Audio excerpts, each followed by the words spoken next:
ഇപ്പം തന്നെ ഉടനെ തന്നെ പോസ്റ്റ്മോർട്ടം ആരംഭിക്കും. 4 ബോഡികൾ ഒരുമിച്ച് പോസ്റ്റ്മോർട്ടം ചെയ്യാമെന്നാണ് ഡോക്ടർമാർ. അതിനുള്ള സൗകര്യങ്ങൾ ഇവിടെ ഒരുക്കിയിട്ടുണ്ട് അവർ. പിന്നെ ഈ 9 മൃതദേഹങ്ങളും ഇവിടെ നിന്ന് തന്നെ വൃത്തിയാക്കി കുളിപ്പിച്ച് കൊണ്ടുപോവാണ്. ഒരുമിച്ചാണ് കൊണ്ടുപോകുന്നത്. 9 ബോഡികൾ ഒരുമിച്ച് കൊണ്ടുപോയി നേരെ പാങ് ഗവൺമെൻറ് ഹയർ സെക്കൻഡറി സ്കൂളിൽ അമ്പലപ്പറമ്പിൽ അവിടേക്കാണ് കൊണ്ടുപോകുന്നത്. രാവിലെ 9 മണിക്ക് അവിടെ എത്തും എന്നാണ് പ്രതീക്ഷിക്കുന്നത്. 6 മണിക്ക്, ഏറ്റവും ചുരുങ്ങിയത് 6 മണിക്ക് ഇവിടുന്ന് പോകാൻ പറ്റുമെന്നാണ് ഇപ്പോൾ ഞങ്ങൾ കണക്ക് കൂട്ടുന്നത്. അവിടെ 1 മണിക്കൂർ ഹയർ സെക്കൻഡറി സ്കൂളിൽ പൊതുദർശനം പാങ്ങിൽ.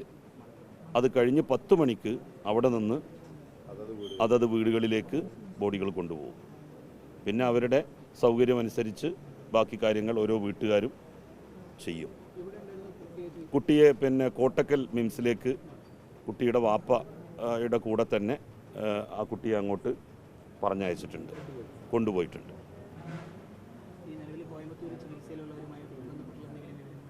കോയമ്പത്തൂർ ചികിത്സയിലുള്ളവർ അത്ര 2 ഡ്രൈവർമാരും ഒരു കുട്ടിയാണുള്ളത്. അവർ ഒരു അപകട നില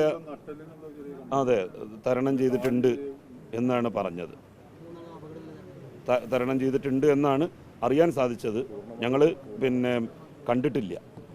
2 ഡ്രൈവർമാരും ഒരു കുട്ടിയാണുള്ളത് അവിടെ.